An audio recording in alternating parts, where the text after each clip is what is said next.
Hello everyone, আশা করি প্রত্যেকে ভালো রয়েছো। আমার চ্যানেলে তোমাদের প্রত্যেককে স্বাগত। আজকে আমাদের আলোচনার বিষয় হলো সপ্তম শ্রেণীর হিস্ট্রি 2024 ফার্স্ট ইউনিট টেস্টে তোমাদের কীরকম কোশ্চেন পেপার হবে। তো সেরকম একটা কোশ্চেন পেপারই আজকে আমরা এই ভিডিওতে আলোচনা করব। প্রতিটা কোশ্চেনই খুব ইম্পর্টেন্ট, তো অবশ্যই প্রত্যেকে স্কিপ না করে ভিডিওটা পুরোপুরি দেখবে।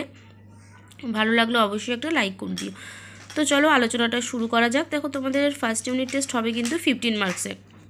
তো দেখো, ফার্স্টেই কী আছে, 1 নম্বরে আছে সঠিক উত্তরটি বেছে নিয়ে লেখো। 1 নম্বর করে 3টে করতে হবে, 3 নাম্বার দিয়েছে। ফার্স্ট কী দিয়েছে, বাংলায় পাল বংশের রাজত্ব শুরু হয় 750, 850 না 950 খ্রিস্টাব্দে। তাহলে এটা অ্যান্সার হবে বাংলায় পাল বংশের রাজত্ব শুরু হয় 750 খ্রিস্টাব্দে। নেক্সট বলেছে প্রথম খলিফা ছিলেন মোহাম্মদ ঘুরি, বাইতুল্লাহ না আবু বকর। তাহলে প্রথম খলিফা ছিলেন হচ্ছে আবু বকর। নেক্সট গ নাম্বার বলেছে কয়েকটি গ্রাম নিয়ে গঠিত হয় নাড়ু, উরু না নগরম। তাহলে কয়েকটি গ্রাম নিয়ে গঠিত হয় নাড়ু।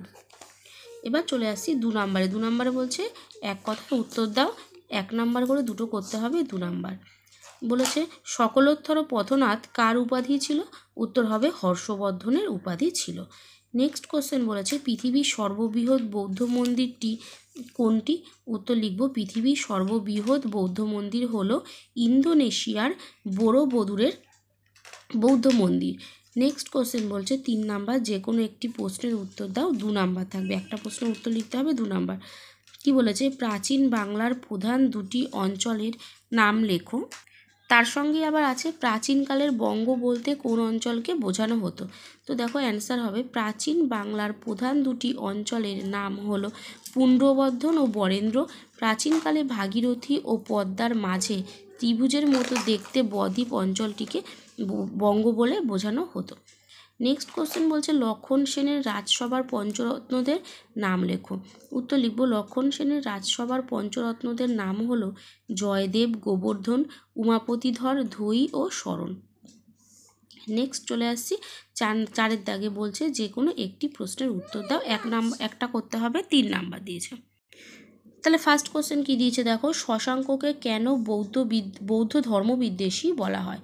অ্যান্সার লিখব শশাঙ্কের বিরুদ্ধে অভিযোগ করা হয় যে তিনি বৌদ্ধ ভিক্ষুকদের হত্যা করেছিলেন এবং বৌদ্ধদের পবিত্র ধর্মীয় স্মারক ধ্বংস করেছিলেন। এ কারণেই আর্যমঞ্জুশ্রী, মূলকল্প, হর্ষচরিত ইত্যাদি গ্রন্থে তাকে বৌদ্ধ ধর্মবিদ্বেষী হিসাবে সমালোচনা করা হয়। নেক্সট কোশ্চেন বলেছে জনসমর্থনের নিরিখে বাংলার পাল ও সেন শাসনের তুলনা করো। তাহলে দেখো আমরা এভাবে আলাদা করে নেব, পাল আমল আর সেন আমল।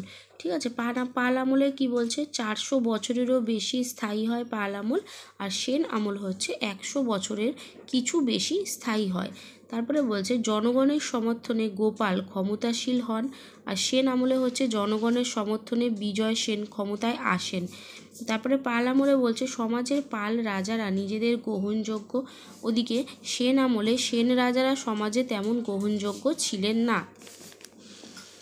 এবার চলে আসি 5 দাগে, যে কোনো একটি প্রশ্নের উত্তর দাও, 5 নাম্বার থাকবে। প্রথম প্রশ্ন কি বলছে বাংলার স্বাধীন রাজা শশাঙ্ক সম্পর্কে আলোচনা করো। দেখো কি লিখব, শশাঙ্ক গুপ্ত সম্রাট মহাসেনগুপ্তের অধীনে একজন সামন্ত ছিলেন। পরবর্তীকালে 606 খ্রিস্টাব্দে শশাঙ্ক স্বাধীন গৌড়ের শাসক হন। পয়েন্ট করব এবার রাজ্য বিস্তার। শশাঙ্কের আমলে গৌড়ের ক্ষমতা আরও বেড়েছিল। তার রাজত্ব উত্তর পশ্চিম বারাণসী পর্যন্ত ছড়িয়ে পড়েছিল। সমগ্র গৌড়, মগধ, বুদ্ধগয়া, কঙ্গোদ, ওড়িশাকে তিনি নিজ অধিকারে আনতে পেরেছিলেন। তার রাজধানী ছিল কর্ণসুবর্ণ। নেক্সট পয়েন্ট করব আমরা কৃতিত্ব। শশাঙ্কের হাতে মৌখরী রাজা গ্রহবর্মা এবং পুষ্যবতী রাজা হর্ষবর্ধন পরাজিত ও নিহত হন। পরবর্তী থানেশ্বরের শাসক হর্ষবর্ধন শশাঙ্ককে উচিত শিক্ষা দিতে কামরূপের রাজা ভাস্করবর্মার সঙ্গে মিত্রতা স্থাপন করলেও শশাঙ্ককে পর্যদস্ত করা তার পক্ষে সম্ভব হয়নি।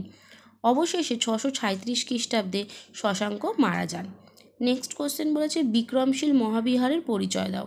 কি লিখব, পালরাজ ধর্মপাল যিনি 770 থেকে 810 খ্রিস্টাব্দ পর্যন্ত স্থায়ী ছিলেন, মগধে বিক্রমশীল মহাবিহার প্রতিষ্ঠা করেন।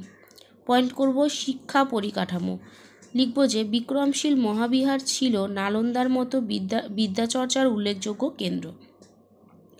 এই বিশ্ববিদ্যালয়ে ছাত্র সংখ্যা ছিল প্রায় 3000। এই মহাবিহারে ব্যাকরণ, তর্কশাস্ত্র, দর্শন ইত্যাদি পড়ানো হতো এবং ভর্তির জন্য ছাত্রদের প্রবেশিকা পরীক্ষা দিতে হতো। শিক্ষা শেষ হলে ছাত্রদের উপাধি দেওয়া হতো। নেক্সট পয়েন্ট করব আমরা অধ্যক্ষবৃন্দ। কী লিখব? বিক্রমশীল মহাবিহারে বৌদ্ধ ধর্ম চর্চা ও শিক্ষার জন্য 100-রও বেশি আচার্য ছিলেন।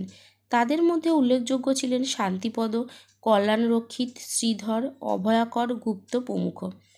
দীপঙ্কর শ্রীজ্ঞান ছিলেন বিক্রমশীল মহাবিহারের অধ্যক্ষ। পরের পয়েন্ট হচ্ছে মহাবিহারের ধ্বংসাবসান। ধর্মপালের সময় থেকে পরবর্তী প্রায় 500 বছর বিক্রমশীল মহাবিহার শিক্ষাচর্চার অন্যতম কেন্দ্র ছিল। লক্ষণ সেনের রাজত্বের শেষ দিকে বখতিয়ার খলজির নেতৃত্বে তুর্কিরা বাংলা আক্রমণ করে বিক্রমশীল মহাবিহার ধ্বংস করেন। তাহলে তোমরা দেখতে পেলে একটা খুব গুরুত্বপূর্ণ সাজেশন আমি আলোচনা করে দিলাম তোমাদের ফার্স্ট ইউনিট টেস্টের জন্য। অবশ্যই তোমরা প্রত্যেকে ভিডিওটা পুরোপুরি দেখো, কেমন লাগছে ভিডিও জানিও। যারা চ্যানেলটিকে এখনও সাবস্ক্রাইব করোনি অবশ্যই কিন্তু চ্যানেলটিকে সাবস্ক্রাইব করে রাখবে। তো চলো আজকের মতো এখানেই টাটা, দেখা হবে নেক্সট ভিডিওতে।